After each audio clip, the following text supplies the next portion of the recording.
I've been wondering what this is, and one of my thoughts was carrots. The other thought was maybe some kind of suet. And I took a lighter to it. Might not be able to now because it's a little breezy. But as I was taking a lighter to it,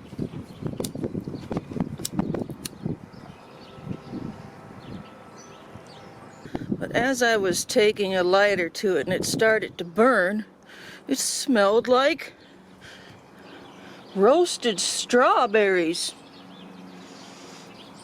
I never would have guessed. I know a lot of bird seed comes with dried fruit.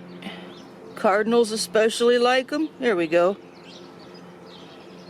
But with this cheap economy mix, I would have never imagined they'd have such goodies. Yeah, you can smell that. Smells like strawberries. I should have just popped one in my mouth and chewed on it, huh? Instead of bothering y'all.